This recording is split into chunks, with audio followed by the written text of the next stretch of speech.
이거 궁금하셔야 돼요. 이게 궁금해야 됩니다. 자, 이게 왜 그러냐면 예를 들자면 이런 거예요. 여러분들 뷔페 식당 가는 거 좋아하시죠? 저도 이 뷔페 식당 가는 거 좋아합니다. 뷔페 식당 가면은 음식이 얼마나 많습니까? 평소에 잘 먹어보지도 못하는 그런 음식들이 많이 있어요. 또 그런 거 다 먹어봐야 됩니다. 뷔페 식당 가면은 그냥 평소에 못 먹던 음식을 많이 먹어야 된다는 걸 잘 아는데, 근데 그냥 이것저것 다 먹어야지 하고서 이제 뷔페 식당을 가게 되면 막상 그렇게 다짐을 하고 가게 되더라도 이상하게 저는 제가 좋아하는 음식을 많이 먹게 됩니다. 여러분들 혹시 제가 좋아하는 음식 뭔지 아세요? 우동, 라면, 김밥 이런 거 좋아합니다. 그래서 저는 이상하게 뷔페 식당 가면은 꼭 그런 걸 먹어요. 그냥 라면, 김밥 이런 거 먹다 보면 배가 불러서 다른 걸 못 먹습니다. 이런 걸 먹으려고 이게 뷔페 식당 간다는 이게 맞나요? 이게 웃기지 않습니까? 실제로 그런데 저는 그래서 이 뷔페 식당 하면은 그것만 떠올라요. 그런 음식만 떠올라요. 맞습니다. 어느 뷔페 식당에 가든지 그런 음식들은 꼭 있더라고요. 이게 뷔페 식당 음식이 맞습니다. 근데 이게 뷔페 식당을 대표하는 음식은 아니죠. 근데 저는 늘 그것만 먹으니까 그냥 이렇게 뷔페 식당 이꼴 그런 음식 이렇게 떠오릅니다. 여러분들 마찬가지입니다. 여러분들 마가복음 또 오늘 말씀 벌써 다 아시는 말씀이죠. 저거 다 아는 말씀인데 많이 읽은 말씀인데 근데 이게 잘못하다가는 저처럼 이 뷔페 식당 가가지고 그냥 시컷 우동하고 라면하고 김밥만 드시다가 나오시는 것처럼 이렇게 될 수 있다 이거예요. 여러분들 제가 여러분들 말씀 나온 김에 아주 아픈 데를 한번 까보겠습니다. 여러분들 마가복음 오늘 말씀 잘 아시는 말씀이죠. 여러분들 한번 생각을 해보십시오. 오늘 말씀 어떻게 아시게 됐는지 생각을 해보면 한 10년 전? 한 20년 전? 더 멀리 나가면 어렸을 적에 설교 말씀을 통해서 들으셨다든지 아니면 또 성경 공부를 통해서 알게 되신 말씀이죠. 그게 잘못됐다는 게 아니에요. 저도 그렇게 알았습니다. 오늘 말씀. 근데 잘 생각해 보십시오. 우리 이 설교 말씀이라는 게 성경 공부라는 게 어떻습니까? 전부 일방적이에요. 목사님이 일방적으로 말씀하시는 대로 지금 일방적으로 얘기하고 있잖아요. 듣고 계시잖아요. 목사님이 일방적으로 성경 공부 가르치시는 대로 듣는단 말입니다. 물론 그게 잘못됐다는 말이 아닙니다. 틀린 거 아닙니다. 근데 문제는 뭐냐면 이게 너무 좋아요. 이게 너무 편하거든요. 일방적으로 들으니까. 편하니까 좋으니까 어떻습니까? 다른 건 일절 생각하지 않아요. 그냥 일방적으로 들었던 거 그게 전부라고 생각하는 거예요. 마치 제가 뷔페 식당 가면은 라면, 우동, 김밥 이게 전부라고 생각하는 그거 말고도 많이 있거든요. 자, 그렇기 때문에 여기서 왜 이 말씀을 하실까? 이거 당연한 얘기를 왜 하실까? 우리 궁금해해야 합니다. 말씀을 읽으시면서 이거 질문할 수 있어야 됩니다. 그래야지 오늘 말씀에서 가지고 있는 그런 그 말씀, 오늘 말씀 얼마나 풍성한지 그냥 맨날 우동, 라면, 김밥 그거 말고 오늘 말씀을 통해서 좀 하나님께서 우리 생명생교회에게 또 여러분들 각자에게 주시는 그 풍성한 말씀을 그래야지 들으실 수 있습니다. 그래서 이 오늘 말씀에서 하나님께서 예수님에게 이는 내 사랑하는 아들이다. 자, 이 말씀을 왜 이렇게 세상스럽게 생뚱맞게 여기서 이렇게 말씀하시는 걸까? 자, 그런가 하면 여러분들 이런 말씀이 있죠. 나무를 보다가 숲을 못 본다. 이런 말씀이 있죠. 이게 무슨 말씀입니까? 어떤 부분만 깊이 보다 보면 전체를 놓칠 수 있다. 이제 이런 얘기 아니겠습니까? 예를 들어서 오늘 말씀, 이 변화산 말씀이라고 알려져 있는데 이 변화산 말씀을 우리가 나무라고 한다면 여기에 대해서 자꾸 질문만 하고 놓고 본다면 전체를 놓쳐버릴 수 있어요. 마가복음이라는 숲을 못 볼 수 있다는 말씀입니다. 자, 그렇다면 마가복음이라는 전체의 숲에서 이 변화산 사건이라는 이 말씀이 나무가 왜 여기에 들어와 있는 건가? 갑자기 이게 왜 여기 튀어나와 있는 건가? 오늘은 이 두 가지 질문을 중심으로 해서 이 두 가지 질문의 답을 찾아가 보면서 오늘 말씀을 한번 나눠보도록 한번 해보겠습니다. 자, 우선 아까부터 제가 변화산 사건 이렇게 말씀을 드렸는데 이 변화산 사건이 뭡니까?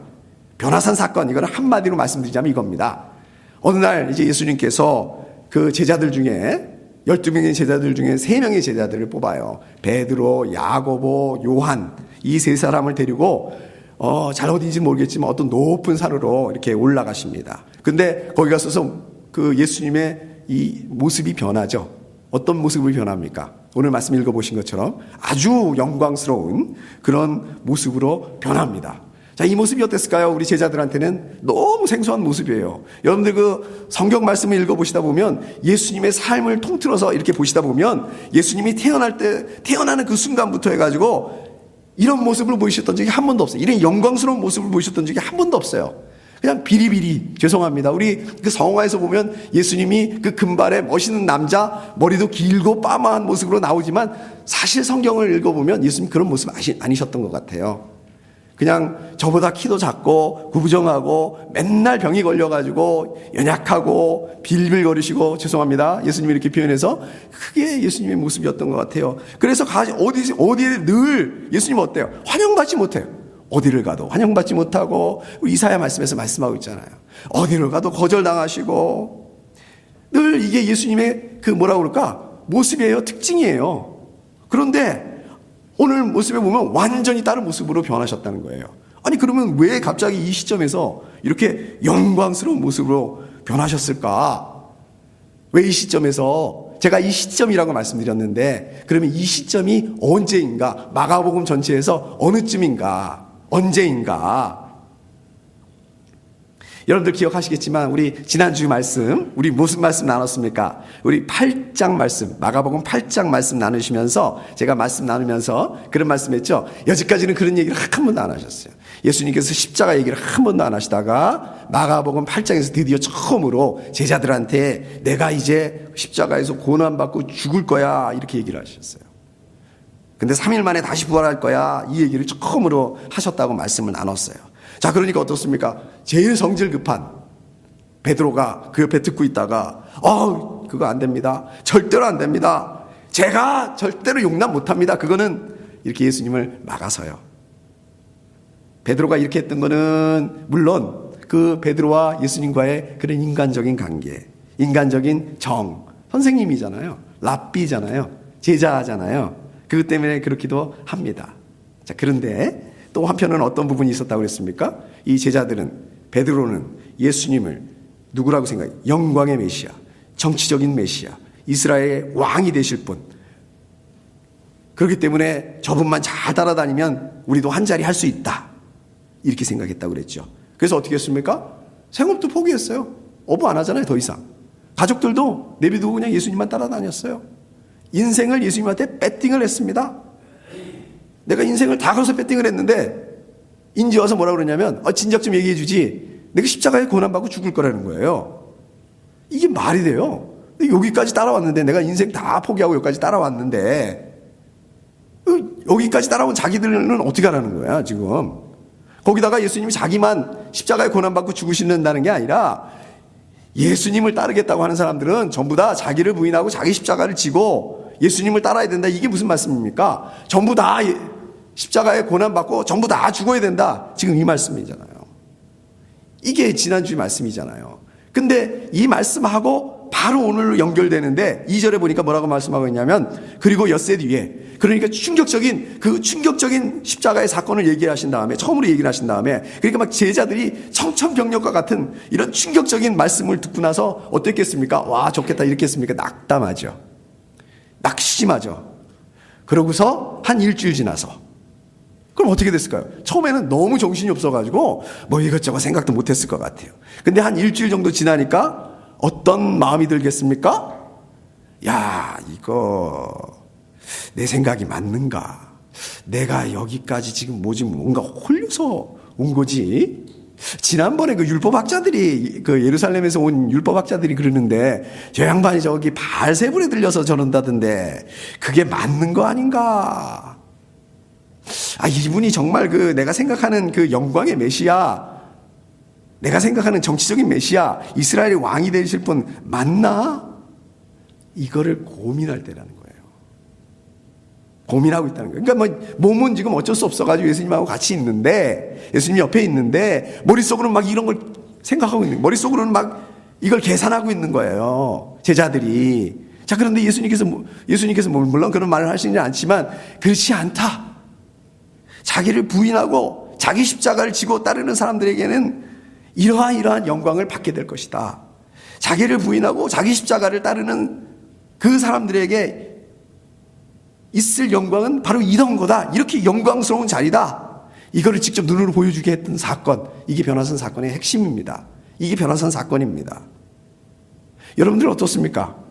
저 여러분들 하나님 믿을 때 사실 기대가 있어요. 내가 하나님 믿으면은 잘 될 거다. 내가 하나님 믿으면 교회 잘 나가고 예배 잘 드리고 그러면 이러이러한 축복이 있을 거다. 이런 그림이 있단 말입니다. 이런 기대가, 이런 믿음이 있어요. 사실 저희 어머니는 신앙생활 하시는 분은 하나님 믿지도 않는데 그 아들, 그 저죠. 제가 어렸을 때부터 교회 다니면 제가 삐뚤어지지 않고 좋은 아들이 될 거다. 이런 기대를 가지고 자기는 교회 안 나가시면서 저를 어렸을 때부터 교회를 내보냈어요. 교회 가게 만들었어요. 제 친구가 있는데 신앙생활하지 하나님 믿지 않는 친구예요. 근데 저를 보면 항상 자기 위해서 기도해달래요. 자기 그 사업을 위해서 기도해달래요. 사업이 잘 되도록 기도해달래요. 그리고 같이 이렇게 밥을 먹게 되면 밥 먹는 자리에서 항상 저한테 식사 기도해달라고 이렇게 얘기를 합니다. 제가 그래요. 겉으로 말 못하지만 속으로 야 내가 무당이냐? 이제 그렇습니다.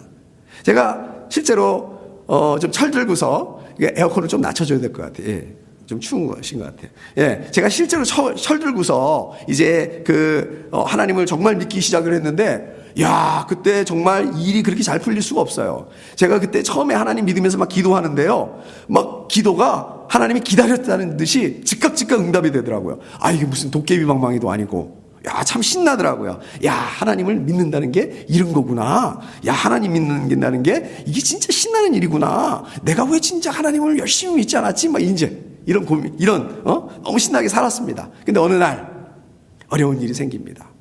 어느 날, 기도하는데, 기도가 응답되지 않아요? 의도한 기도가 응답되지 않는 것 같아요. 자꾸 어려운 일이 생깁니다. 자꾸 고난이 찾아옵니다. 처음에는 막 믿으려고, 한번 해보려고, 내가 감당해보려고 하는데, 점점 힘이 들고, 점점 지쳐가게 되고, 근데 이거 아닌데, 마음이 어려워지고, 낙담하게 되고, 낙심하게 됩니다. 여러분들도 왜 다 그런 그 과정이 있지 않으십니까? 자, 생각을 해보면, 그래요. 정말 우리 성경 공부 시간에 맨날 배운 거, 예수님이 우리 구세주다. 저와 여러분들을 위해서 정말 십자가에 고난받으시고 죽으셨다. 이건 믿습니다. 인정해요. 맞아요. 그런데 그 십자가를 내가 지어야 된다. 나도 그 십자가에서 고난받고 나도 거기서 죽어야 된다. 동의하기 쉽지가 않습니다. 왜 내가? 이거 받아들이기가 쉽지가 않아요. 어렵습니다. 힘들어요. 왜 내가? 왜 나만 그래야 되는데? 저 사람은 그러지 않아도 잘만 사는데 왜 나한테만 그러는 건데? 근데 여러분들 명심하셔야 됩니다. 기억하셔야 됩니다. 우리가 이 십자가를 지나가지 않으면 여러분들에게 주어지는 영광의 자리도 없다라는 거. 하나님께서 여러분들을 위해서 영광의 자리를 만드셨는데, 준비하셨는데, 우리가 우리 자신을 부인하고 우리 자신의 십자가를 질 때만 그 영광이 가능하다는 것입니다. 여러분들 하나님 믿으면서 신앙생활을 하다 보면, 믿음으로 하나님 말씀에 순종하다 보면 이제 나도 예수님을 따라야지, 나도 이제 예수님의 제자로서 제자된 삶을 살아야지, 그 마음을 먹는 순간부터 어떻습니까? 막 우리 힘으로는 감당할 수 없는 그러한 어려운 일들을 만날 때가 있습니다. 그게 하나님께서 주는 연단일 때도 있습니다. 그게 어떨 때는 사단이 막 우리를 흔들어대는 그런 경우도 있습니다. 그런데 분명한 거는 하나님께서 저와 여러분들의 이 상황, 어려운 일, 크고 작은 어려운 일, 고난, 고통, 그거를 극복할 수 있는 힘도 같이 주신다는 거예요. 물론 우리 생명생교회도 예외 아닙니다. 우리 하나님께서는 저 여러분들에게 또 우리 교회가 감당할 수 있는 그 시험만 허락하신다고 말씀하고 있어요. 고린도전서 10장 13절에 보면은 여러분이 감당할 수 있는 능력 이상으로 시련을 겪는 것을 하나님은 허락하시지 않으십니다. 하나님께서는 시련과 함께 그것을 벗어날 길도 마련해 주셔서 여러분이 그 시련을 견뎌낼 수 있게 해 주십니다. 이렇게 말씀하세요. 여러분들 이 말씀 믿으시죠? 여러분들 이 말씀을 믿는다는 게 무슨 뜻입니까? 그냥 이 말씀은 나하고 아무 관계없는 그냥 성경에 기록되어 있는 그거 아니라 바로 이 말씀이 내한테 하는 말씀이다. 바로 이 말씀 때문에 견디기 어려운 힘든 일을 만나더라도, 우리 가운데 낙심하는 일이 생기더라도, 좌절하는 일이 생기더라도 용기를 잃지 않는 것입니다. 두려워하지 않는 것입니다. 두렵죠. 어렵습니다. 그러나 이 하나님의 말씀 때문에 두려워하지 않겠다라고 결정하는 것입니다. 하나님께서 여러분들을 결코 어려운 가운데 놔두지 않는다고 말씀하고 있습니다. 하나님께서 어려움을 허락하셨는지 모르겠습니다. 그러나 그것은 더 큰 은혜를 주시기 위해서, 더 큰 은혜를 아시기 위해서 그렇게 하신다는 것입니다. 제가 얼마 전에 책을 하나 읽었는데 거기 이런 얘기가 나오더라고요. 재밌는 얘기가 나오더라고요. 어느 집이 있었는데 이제 그 남편이 늘 항상 잔디를 깎아줬다고 합니다. 근데 남편이 이제 출장을 갔어요. 먼 곳으로 출장을 가는 바람에 이제 그 집 부인이 잔디를 깎아야 되게 됐습니다. 근데 이제 처음부터 그거 잔디 깎는 일이 쉬운 일은 아니겠다라고 생각을 했는데 막상 잔디를 깎으려고 이 잔디 깎는 기계를 밀려고 하니까 이게 전혀 움직이지 않는 거예요. 남편이 잔디 깎는 걸 볼 때는 그냥 쉽게 그냥 쭉쭉쭉쭉 앞뒤 옆으로 이렇게 되는데 쉽게 다루는 것 같았는데 이게 막상 자기가 하려고 하니까 있는 힘을 다해서 밀어도 안 되고 땡겨도 안 되고 그래서 너무 화가 나가지고 이런 게 있어 그냥 탁 쳐버렸는데 이 손잡이를 턱 치게 된 거예요. 그랬더니 이 잔디 깎는 기계가 자동으로 막 움직이더라는 겁니다. 여러분 그렇습니다. 이게 진짜 진리인 것 같아요. 내 힘으로 해보려고 하면 이게 진짜 꿈쩍도 않는 그런 일들이 많습니다. 우리 힘으로 감당할 수 없는 일들이 너무 많습니다. 그러나 하나님 입장에서는 그 일도 아닙니다. 이거는 그냥 손잡이 하나만 움직이면은 그냥 자동적으로 움직이도록 되는 것처럼 정말 내 힘으로 해보려고 내 노력으로 해보려면 절대로 안 되지만 내 힘으로 밀어보려고 하면 절대로 안 움직이는 이 잔디 깎는 기계, 이거하고 똑같은 원리입니다. 자, 그런가 하면 이 오늘 말씀, 이 변화산 사건에 보면 이제 예수님의 제자들 3명, 베드로, 요한, 야고보 말고 2사람이 나옵니다. 여러분들 읽으신 중에서 2사람의 이름이 나옵니까? 나옵니다. 누구입니까? 베드로하고 엘리야입니다. 죄송합니다. 모세하고 엘리야입니다. 모세는 언제적 사람일까요? 예수님보다 언제적 사람일까요? 우리가 모세 잘 아는데 또 이렇게 계산하면 어렵죠? 대략 한 1500년 전, 예수님보다 한 1500년 전의 사람입니다. 엘리야도 예수님보다 900년 전에 살았던 사람입니다. 자, 그런데 4절에 보면 예수님께서 모세하고 엘리야하고 말씀을 나누고 계세요. 이게 무슨 뜻입니까? 예수님께서 시간을 초월하는 분이시다. 출애굽기 3장 6절에 보면 이런 말씀이 나오죠. 하나님께서 모세에게 이렇게 말씀하세요. 제가 한번 읽어보겠습니다. 나는 너의 조상의 하나님, 곧 아브라함의 하나님, 이삭의 하나님, 야곱의 하나님이다. 너무 당연한 말, 너무 잘하시는 말. 이게 뭐가 이상한가? 이게 우리나라 말로 읽으면은 별로 티가 안 납니다. 별로 실감나지 않습니다. 근데 이 히브리 문법대로 읽으면 이게 이렇게 돼야 돼요. 나는 아브라함의 하나님이었고 이삭의 하나님이었고 야곱의 하나님이었다. 이런 식으로 과거형으로 말씀했었어야 되는 거예요. 근데 지금 하나님께서 과거형으로 말씀하지 않으시고 모세한테 현재형으로 말씀하고 이 얘기는 무슨 말씀입니까? 현재형으로 얘기하고 있다. 이 말씀은 하나님은 시간을 초월해서 과거의 하나님, 현재의 하나님이시다. 그러니까 그렇게 하실 필요가 없었다는 거예요. 마찬가지로 지금 변화산에서 보면은 베드로, 요한, 야고보 이 제자들에게 이 예수님이 어떤 분이신가 이걸 보여주고 있습니다. 예수님이 어떤 분이신가 이걸 직접 경험케 하고 계세요. 예수님께서 십자가의 고난과 죽으심 그러실 건데 예수님 그 고난받고 죽으실 건데 그걸 넘어서 부활하시고 영원한 삶, 시간을 초월한 영원한 삶을 가운데 있는 그 주권자 하나님이라는 것을 직접 보고 경험하게 한 사건이 바로 변화산 사건이라는 얘기입니다. 자, 그러면 왜 제자들에게 이거를 보여줘야 됐을까? 왜 이것들을 제자들에게 경험하게 하셨을까? 그거는 이 제자들에게 너 고난이 올 거라는 거예요. 지고 갈 그 십자가의 고난이 있다는 거예요. 그런데 그 고난 너머에 있는 영광이 있다는 겁니다. 그 고난 너머에 있는 그 영광의 소망을 보게 하시기 위해서 이렇게 하셨다는 것입니다. 고난 너머에 있는 그 소망 때문에 지금 있는 그 고난을 감당해낼 수 있도록 이겨낼 수 있도록 하시기 위해서 변화산 사건을 보여주셨다는 거예요. 그렇습니다. 저 여러분들 우리도 우리를 부인하고 우리의 그 십자가를 지고 예수님을 따른다. 이 정말 쉬운 일이 아니지 않습니까? 매일매일 부인해야 되고 매일매일 결정해야 되고 정말 쉽지 않은 일입니다. 내가 정말 이렇게 살아야 되는가? 그런데 그 너머에는 영광, 기쁨, 소망이 있다는 거예요. 그 영광, 기쁨, 소망을 바라볼 때 우리는 우리 자신을 부인할 수 있습니다. 자기 십자가를 질 수 있게 됩니다. 여러분들 이 지금에 있는 이 고난, 어려움 이것이 아니라 영생의 소망을 바라볼 수 있어야 됩니다. 그래야지만이 이것들을 넉넉히 감당해낼 수 있게 된다는 것입니다.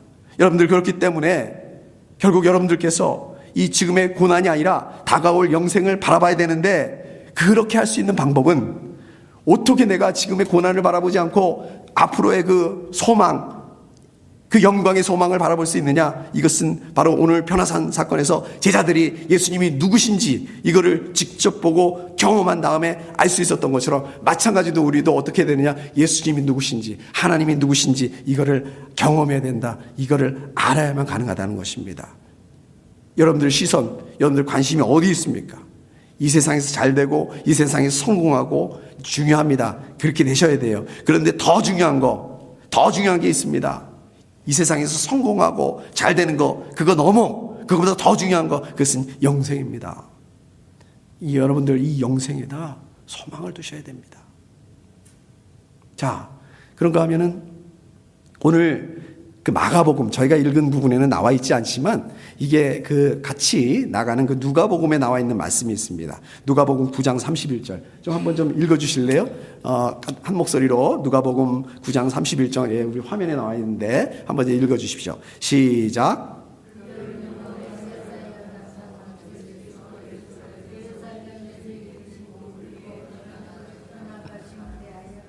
아멘. 예, 감사합니다. 이게 무슨 말씀입니까? 지금 변화산이에요. 변화산인데 여기서 예수님께서 모세하고 엘리야하고 말씀을 나누고 계세요. 근데 어떤 얘기를 나누고 있다고 그랬어요? 거기 보니까 예루살렘에서 이루실 일, 곧 그의 떠나가심, 이게 무슨 얘기입니까? 예수님의 십자가에 고난당하시고 십자가에 죽으실 것에 대한 그 말씀을 하셨다는 거예요.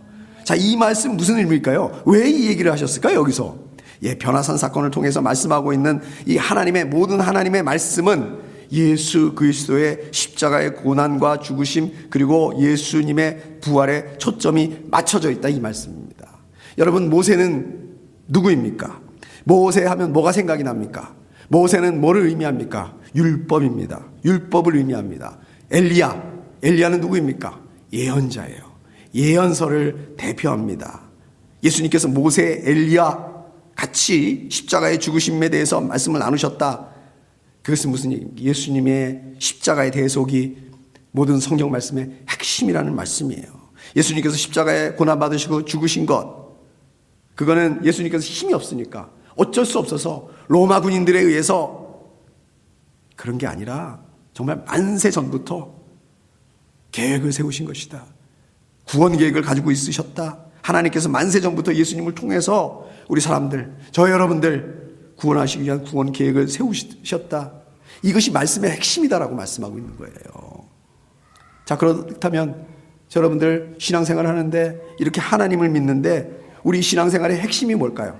우리가 가장 중요한 거, 그게 뭘까요? 세상에서 잘 되고 성공하고 건강하시고 또 우리 아이들도 잘 되고 우리 교회도 부흥하고 저도 좀 제발 그렇게 됐으면 좋겠습니다. 자, 그런데 그게 아닙니다. 우리 믿음의, 우리 신앙의 핵심은 뭐가 되어야 되냐면 예수 그리스도의 십자가, 부활, 이것이 우리의 핵심이 되어야 된다는 얘기입니다. 저 여러분들의 삶을 통해서 예수 그리스도의 십자가, 부활, 소망이 드러날 수 있어야 됩니다. 우리 교회의 사역을 통해서 그런 것들이 드러날 수 있어야 된다는 얘기입니다. 자, 그럼 우리 교회의 사역, 왜 우리 교회가 사역을 해야 돼? 왜 오늘 우리 새가족 환영회 이런 거 왜 해야 됩니까? 요즘 주변에 그 교회 프로그램에 대해서 뭐 이렇게 해야 된다 저렇게 해야 된다 이렇게 저한테 말씀해 주시는 목사님들이 많으세요. 그래야지 교회도 성장하게 되고 또 그래야지 교회도 부흥하게 되고 이런 얘기들을 많이 해주세요. 뭐 저는 잘 듣고 있습니다. 잘 또 노력해 보려고 하고 있습니다. 또 우리 교회에 맞을 수 있는 거는 당장 한번 해보려고 적극적으로 해보려고 해보고 있습니다. 근데 제가 요즘에 읽고 있는 책이 있어요. 제목이 뭐냐면 하나님께서 기뻐하시는 작은 교회, 이제 이런 책입니다. 이 책이 사실은 저희 집사람이 2009년도에, 그러니까 우리 교회 오기도 전에 제가, 제 생일 때 우리 집사람이 이제 저한테 생일로 줬던, 생일 선물로 줬던 책이더라고요. 그 안에 보니까 이렇게 써 있어요. 이렇게. 그래서 제가 이렇게 알게 됐습니다. 그동안에 완전히 잊어버리고 있었어요. 그리고 안 읽고 있었어요. 그러면 제목을 보니까 뻔하잖아요. 하나님께서 기뻐하시는 작은 교회. 작은 교회가 좋다는 얘기겠지, 뭐.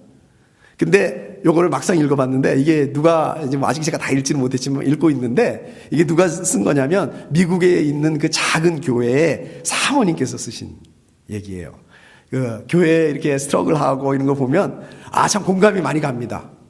그리고 교회가 왜 작은 교회가 돼야 되는지 논리적으로 써나가고 있는데 참 공감이 많이 되는 책입니다. 여러분들도 한번 읽어보시면 좋을 것 같아요. 자, 결론적으로 제가 말씀드리고 싶은 거는 뭐냐? 우리 생명생교회 사역도 마찬가지라고 생각합니다. 우리 생명생교회 사역의 핵심이 뭐냐? 예수 그리스도의 십자가, 부활의 소망이 드러날 수 있어야 된다. 정말 이게 핵심이 돼야 된다. 우리가 새가족 환영회를 하는데 여기서 예수 그리스도의 십자가의 부활, 소망이 드러나는지 아닌지 따져봐야 된다는 말씀입니다. 오늘 읽은 말씀 중에서 마지막 7절 말씀에 보면 변화산에 이제 구름이 몰려오는 그런 내용이 나옵니다. 그리고 구름 속에서 하나님의 음성이 들려오죠. 이는 내 사랑하는 아들이다.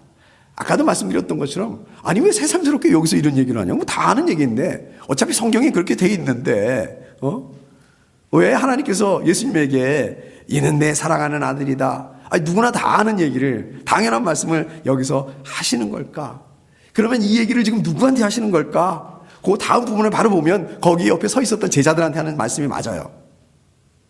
제자들 들으라고 하는 얘기예요. 하나님께서. 근데 이걸 잘 보면 이게 제자들뿐만 아니라 이게 예수님에게도 하는 말씀입니다. 자, 잘 들어보세요. 이는 내 사랑하는 아들이다. 여러분 다른 부분에서 이런 말씀 들어본 적 있으시죠? 어디서 들어보셨습니까?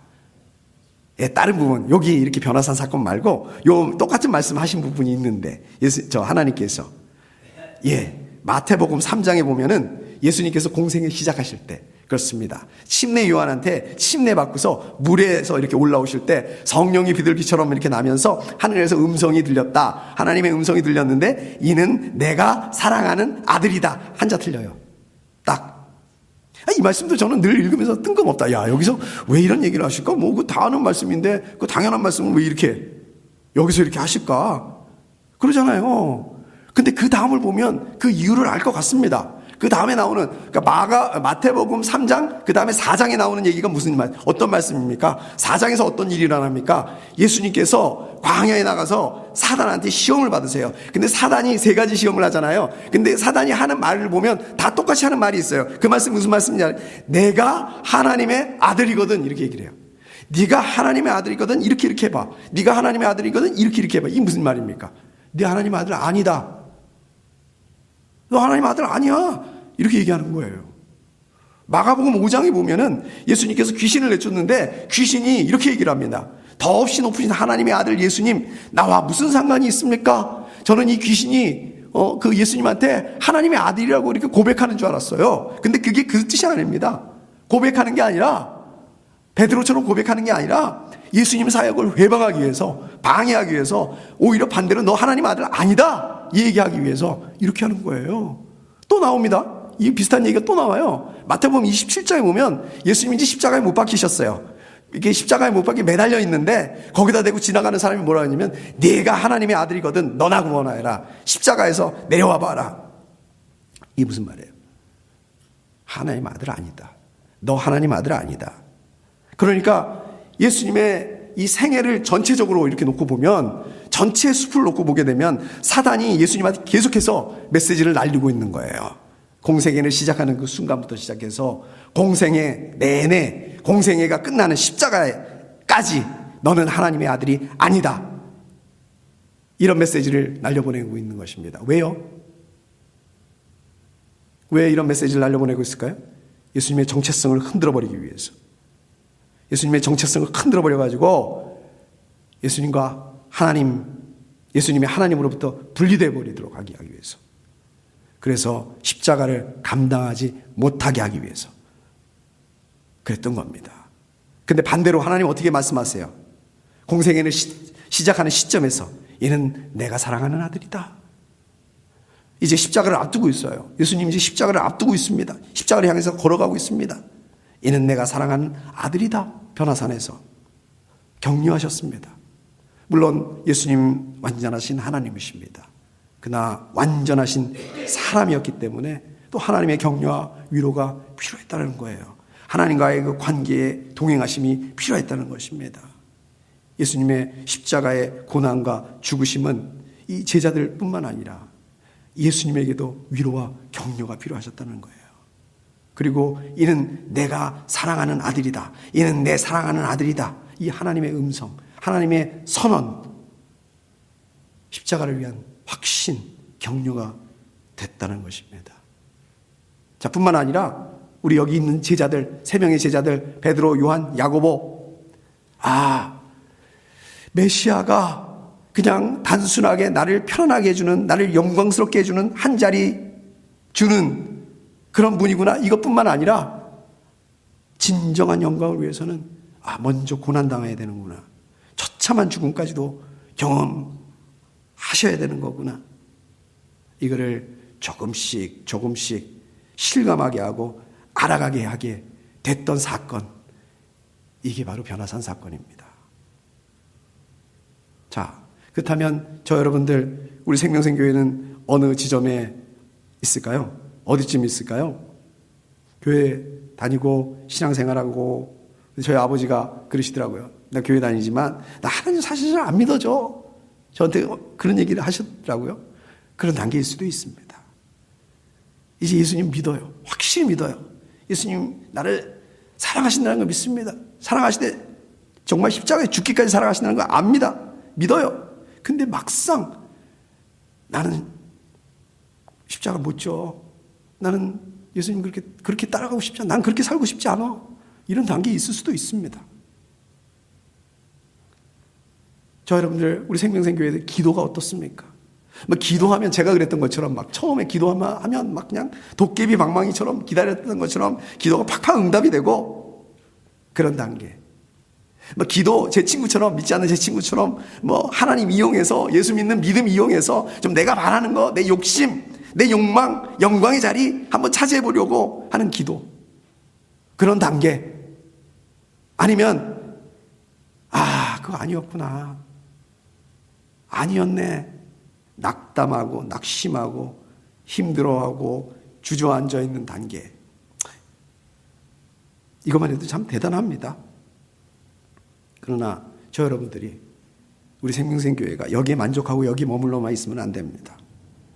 정말 우리 하나님을 단순히 그냥 내 필요를 위해서 우리의 영광스러운 미래를 만들어주는 그런 도구로서 사용하는 그 하나님을 그렇게 만들어 놓는 것이 아니라 정말 진정한 영광을 위해서, 영생을 위해서 십자가에 고난당하시고 십자가에 죽으시고 3일 만에 부활하신 분. 그래서 저 여러분들, 우리 예수님께서 말씀하신 것처럼 자기를 부인하고 자기 십자가를 지고 예수 그리스도를 따라 사는 그런 삶을 감당할 수 있는 우리 생명새 가족들도 다 되실 수 있기를 축복합니다. 정말 이번 한 주간도 저 여러분들의 그 삶의 현장 가운데서, 모르겠어요, 우리가 입을 열어서 전도할 수 있는 그런 기회가 있을지 용기가 있을지 모르겠습니다. 그러나 최소한 우리의 그 삶을 통해서 진정한 메시아 되는 예수 그리스도를 증거하실 수 있는 그런 한 주간이 되실 수 있기를 축복합니다. 함께 기도하겠습니다.